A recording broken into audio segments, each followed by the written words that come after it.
Welcome everyone. In today's class, we are going to study about kinematics. These are also called travel graph. यहाँ पे हम चार चीज़ों के बारे में बहुत डिटेल डिस्कशन करेंगे. सबसे पहली चीज़ है speed, then you have distance, और उसके बाद हम बात करेंगे टाइम की, and then we'll be talking about acceleration कि एक्सेलरेशन हमारे पास यहाँ पे क्या होगी. सो ये चार चीज़ें जिनके बारे में हमें डिटेल डिस्कशन करना है. So the first thing which we are going to do is to talk about the conversion of speed time graph. Right, अब देखो ये टॉपिक आपके बारे में उस चीज़ों के बारे में कि जो चीज़ आपके पास मूव कर रही हो. So the first thing is the conversion graph के स्पीड टाइम ग्राफ से कैसे आप डिस्टेंस टाइम ग्राफ में कन्वर्ट कर सकते हो. पहला जो आपके पास स्पीड टाइम ग्राफ बनाने के लिए बोला हुआ है वो बोला हुआ है कॉन्स्टेंट स्पीड का. इसका मतलब है कि आपकी स्पीड एग्जैक्टली सेम है. सो फॉर एग्जाम्पल 10 सेकेंड के ऊपर भी आपकी स्पीड 40 थी, 20 के ऊपर भी 40 और 30 के ऊपर भी एग्जैक्टली इसी तरह से ही 40 है. So that is the graph of constant speed. अब मैं अगर इस ग्राफ के ग्रेडियंट की बात करूं, so let's look into the formula of gradient. The formula of the gradient originally is y2 minus y1 upon x2 minus x1. ये आपके पास फॉर्मूला है और ये चीज़ को आप कह सकते हो change in y upon change in x. तो अगर मैं इस फॉर्मूले को थोड़ा सा आगे देखूं तो इस फॉर्मूले के अंदर करंटली जो y के ऊपर हमारे पास चीज़ें आ रही है दैट इज स्पीड. ये v से अगर मैं स्पीड को डिनोट कर रहा हूँ तो ये हमारे पास स्पीड की यहाँ पे बात हो रही है. तो अगर मैं स्पीड की बात करूं तो यहाँ पे आई am talking about y2 minus y1 का मतलब है कि I am talking about change in speed upon time. So that is exactly the formula for acceleration also. तो हमें यहाँ से ये बात समझ में आई कि अगर मैं स्पीड टाइम ग्राफ के अंदर ग्रेडियंट की बात करूंगा सो दैट मीन्स कि I am talking about acceleration. और otherwise if I want to figure out the acceleration तो मैं यहाँ पे ग्रेडियंट निकालूंगा तो एक्सेलरेशन हमारे पास निकल आएगी. तो हमें पता चला कि एक्सेलरेशन जो है वो आपके पास क्या होगी, ग्रेडियंट के बिल्कुल इक्वल हो जाएगी. पहली बात. Now if you talk about this kind of graph, so this is a horizontal graph right now. As you can see कि हॉरिजॉन्टल लाइन का ग्रेडियंट हमारे पास क्या होता है, जीरो होता है. तो यहाँ पे एक्सेलरेशन जीरो हो जाएगी. Secondly if you look at the point of view of acceleration और towards the formula of this kind के चेंज इन स्पीड, तो यहाँ पे कोई चेंज हुआ ही नहीं है. तो आपके पास यहाँ पे एक्सेलरेशन की वैल्यू क्या होगी, जीरो होगी फॉर दिस पर्टिकुलर पार्ट. ये कुछ चीज़ें हैं जो हमें यहाँ से पता चली. पहली चीज़ हमें ये पता चली कि एक्सेलरेशन जो है वो ग्रेडियंट के इक्वल है और currently for this graph acceleration is going to be zero. Now moving forward towards the conversion graph, ये कांस्टेंट स्पीड का ग्राफ स्पीड टाइम ग्राफ में बनाओगे तो इस तरह से बनेगा. Now when you talk about distance time graph तो वहाँ पे ये बनेगा. देखो अब यहाँ पे इस वाले ग्राफ की तरफ देखो तो ये एस जो है ये डिस्टेंस के लिए है हमारे पास और ये टाइम हमारे पास अगेन ये सेकंड्स के अंदर दिया हुआ है. और करंटली अगर मैं यहाँ पे ग्रेडियंट की बात करूँ तो यहाँ पे ग्रेडियंट का अगेन सेम फॉर्मूला होगा. तो यहाँ पे ग्रेडियंट के अंदर हम बात करेंगे चेंज इन डिस्टेंस या distance upon time. I can see के ऊपर हमारे पास क्या आ रहा है, डिस्टेंस आ रहा है और नीचे हमारे पास टाइम आ रहा है. सो this is exact the formula of speed. तो स्पीड का फॉर्मूला है डिस्टेंस अपॉन टाइम. तो यहाँ वाले ग्राफ के अंदर हमें पता चला कि when we talk about gradient that means we are talking about speed. Right, ये हमारे पास दो चीज़ें यहाँ पे हो जाएंगी. Now moving forward towards this particular type कि हमारे पास यहाँ पे क्या होगा, किस तरह से ये ग्राफ बनेगा. सो करेंटली हमने यहाँ पे देखा कि नंबर 1 वाले ग्राफ के अंदर हमारी जो स्पीड है वो कांस्टेंट है. तो हमारी स्पीड एग्जैक्टली सेम है. देखो यहाँ पे स्पीड कांस्टेंट है, यहाँ पे आपका ग्रेडियंट कांस्टेंट होगा. सही है, ये जो आपका m है वो कांस्टेंट होगा. Why? Because in this particular kind of graph आपके पास क्या था कि आपकी स्पीड कांस्टेंट थी. तो इस वाले ग्राफ के अंदर स्पीड आपके ग्रेडियंट के इक्वल है. So you are going to draw a line. इस तरह से आप ऐसी लाइन बनाओगे जिस लाइन का ग्रेडियंट आपके पास क्या है, कांस्टेंट हो. तो you are going to draw a straight line. Straight line का ये होता है कि कोई भी आप दो पॉइंट्स लो और उनका ग्रेडियंट निकालो वो सेम आएगा. आप भले ये वाले पॉइंट्स लो, ग्रेडियंट निकालो सेम आएगा. आप ये वाले पॉइंट्स लो, आपके पास ग्रेडियंट सेम आएगा. तो स्ट्रेट लाइन का ग्रेडियंट कांस्टेंट होता है. सो बिकॉज स्पीड कांस्टेंट है तो इस तरह से अगर डिस्टेंस टाइम ग्राफ के अंदर हमने ऐसी स्ट्रेट लाइन बनाई जिस लाइन का ग्रेडियंट हमारे पास क्या है, कांस्टेंट होगा. So will drawing a straight line like this. Now moving forward towards speed is increasing. अब स्पीड इज इंक्रीजिंग की बात हो रही है. स्पीड इज इंक्रीजिंग का ग्राफ मैं इस तरह से बनाऊंगा. Now when speed is increasing right now तो हमारे पास यहाँ पे क्या होना चाहिए, देखो स्पीड वापस से किसके इक्वल है, स्पीड वापस से इक्वल है हमारे पास ग्रेडियंट के. यहाँ पे वी कैन सी के speed is equal to the gradient right now.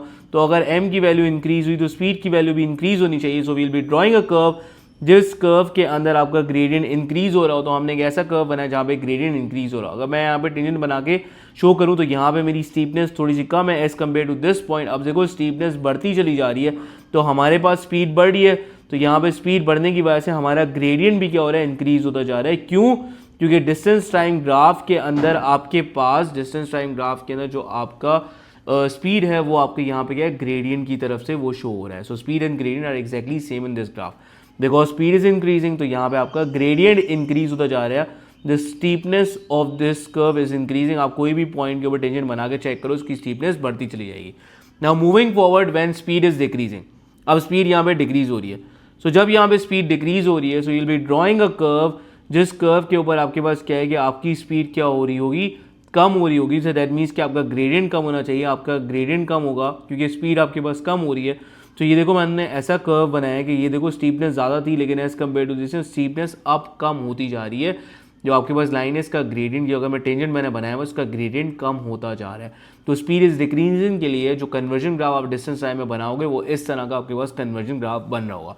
Now when we talk about fourth वाला पार्ट, और फोर्थ वाले पार्ट के अंदर हम बात करेंगे कार इज एट रेस्ट। गाड़ी अगर रेस्ट की पोजीशन में और गाड़ी ट्रैवल नहीं करी, फॉर एग्जांपल आप कहीं से लेके आए हो गाड़ी को और आपने पार्किंग की पोजीशन के ऊपर खड़ी की हो, तो गाड़ी की जो आपके पास स्पीड है that is going to be zero. So you are going to draw the line like this, या आपके पास ये लाइन इस तरह से। लेट्स सपोज कि you have travelled a certain distance, और आप यहाँ पे सर्टेन डिस्टेंस ट्रैवल करके आए हो, एंड लेट्स सपोज आप 4 किलोमीटर ट्रैवल करके आए हो, अपने स्कूल से आप घर वापस आए हो और आपने ट्रैवल किया एक सर्टेन डिस्टेंस, तो आपने स्ट्रेट लाइन यहाँ पे इस तरह से बनानी है।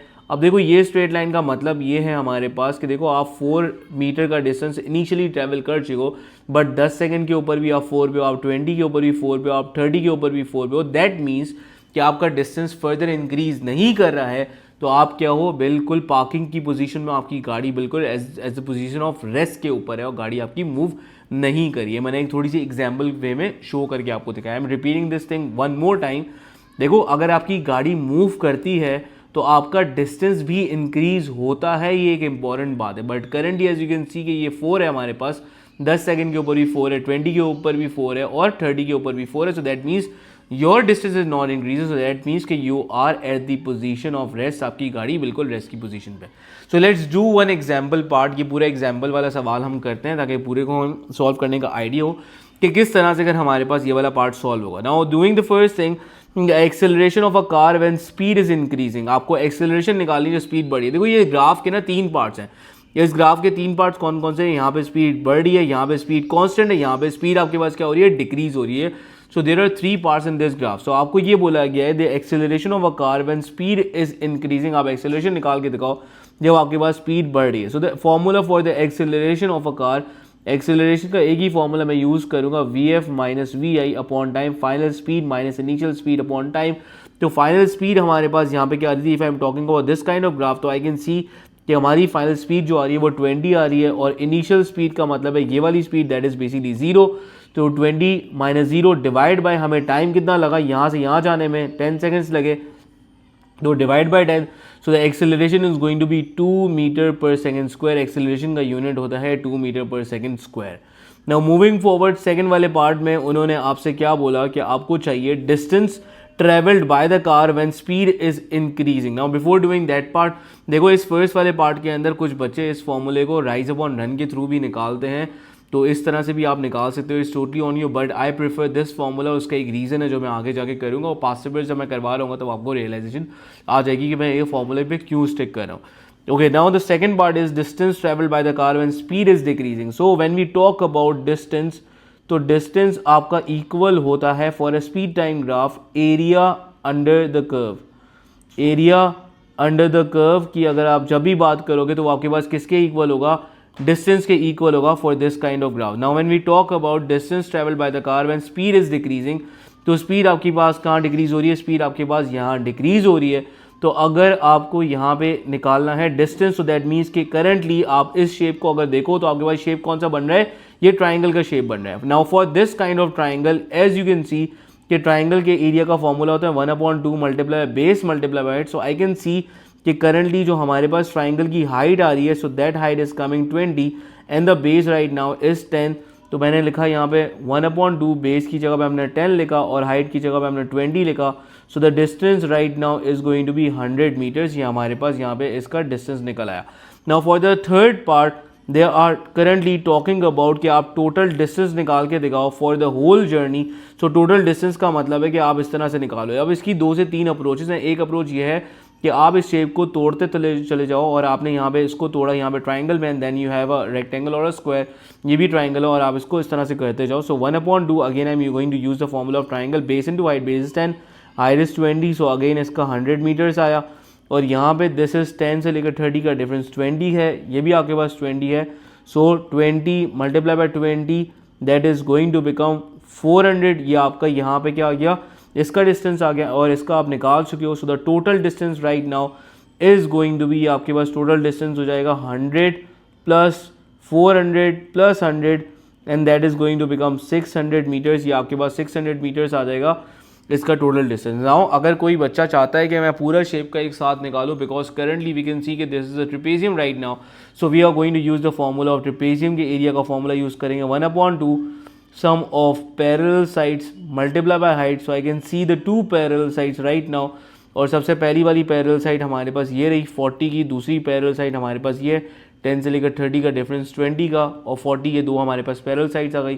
So I write 20 plus 40 and multiply by height, इसकी हाइट हमारे पास ट्रिपेजियम की द परपेंडिकुलर हाइट जो हमारे पास करंटली आ रही है, that perpendicular height is again 20 right now. तो आपने इसे 20 से मल्टीप्लाई कराया और आप इसको कम्प्लीटली सॉल्व करो, तो अगेन आपके पास क्या आएगा 600 metres, that is going to be the total distance. Now moving forward towards the fourth part, that is the retardation of the car. So retardation का फॉर्मूला एक्सेलरेशन के फॉर्मूले से थोड़ा सा डिफरेंट है। ना what is retardation and what is acceleration? Acceleration का मतलब है कि लोअर स्पीड से हायर स्पीड की तरफ जाना, और रिटार्डेशन का मतलब है कि आप हायर स्पीड से लोअर स्पीड की तरफ आ रहे हो। फॉर एग्जाम्पल सामने स्पीड ब्रेकर आ गया या कोई जानवर आ गया, तो आपको ब्रेक्स अप्लाई करने पड़ गए, या कोई इंसान सामने आ गया तो आपको ब्रेक्स अप्लाई करने, तो you are moving from higher speed to a lower speed, so that is called retardation.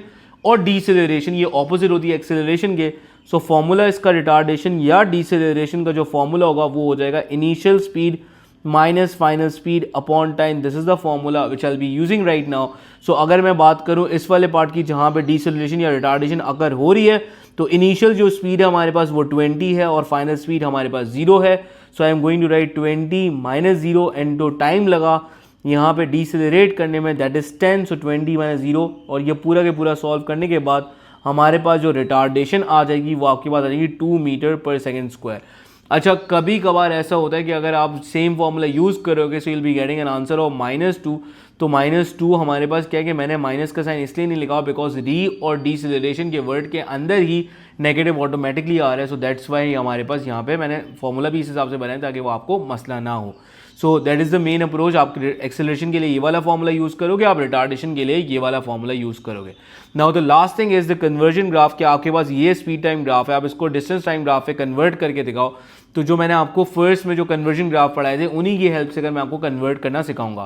तो अब देखो इंपॉर्टेंट बात यहाँ पे ये है कि अगर एक आपको ग्राफ यहाँ पे दिया गया तो बहुत अच्छी बात है, तो आप अपने डिस्ट्रीब्यूशन कोशिश करना कि जो आपने यहाँ पे ये स्पीड इंक्रीज हो रही है तो इसके मुताबिक आपने अपने डिस्ट्रीब्यूशन को कर लेना। यहाँ पे कांस्टेंट है तो इसके मुताबिक आपने अपने ग्राफ को इस तरह से करिए बना लेना है सारे के सारे points. Now talking about this kind of graph, यहाँ पे सबसे पहले स्पीड टाइम ग्राफ की अगर मैं बात करूँ तो सबसे पहले हमारे पास क्या हुई है, स्पीड इंक्रीज हुई है। तो जैसे ही स्पीड इंक्रीज होती है तो ये जो मैं अपने कन्वर्जन ग्राफ के अंदर जो डिस्टेंस टाइम ग्राफ के अंदर मैं ऐसा कर्व बनाता हूँ जहाँ पे ग्रेडियंट इंक्रीज हो रहा हो। तो सबसे पहले तो ये बात पता होनी चाहिए कि 10 सेकंड्स तक हमने कितना डिस्टेंस ट्रैवल करा है। सो 10 सेकंड्स तक बिकॉज हमने 100 का डिस्टेंस ट्रैवल करा है और स्पीड बढ़ी, तो डिस्टेंस टाइम ग्राफ के अंदर स्पीड अगर इंक्रीज हो रही होती थी तो आप ऐसा कर्व बनाओगे जिसका ग्रेडियंट इंक्रीज हो रहा हो। Now moving forward for the middle part which is the constant वाला पार्ट, जिसके अंदर जो हमने डिस्टेंस ट्रैवल किया है वो कितना ट्रैवल किया है 400 का। ये कांस्टेंट स्पीड का ग्राफ है। सो कांस्टेंट स्पीड के लिए हमने ये पढ़ा था कि कभी भी कांस्टेंट स्पीड का ग्राफ होगा अगर वो डिस्टेंस टाइम में कन्वर्ट होगा तो आप बिल्कुल स्ट्रेट लाइन की फॉर्म में इस तरह से बना लोगे। सो सबसे पहली बात कि 100 मीटर्स आप ऑलरेडी ट्रैवल कर चुके हो, आपको मजीद 400 ट्रैवल करना है। सो 30 के ऊपर आपका क्या होगा 100 plus 400 and that is going to become 500। तो 30 के ऊपर मैंने 500 मार्क किया and I will be drawing a straight line like this. ये मैंने एक स्ट्रेट लाइन बना ली।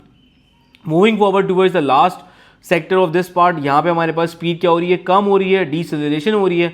सो जब भी स्पीड डिक्रीज होती थी तो हम अपने इस कन्वर्जन ग्राफ यानी कि डिस्टेंस टाइम ग्राफ में ऐसा कर्व बनाते हैं जिसका ग्रेडियंट कम हो रहा है।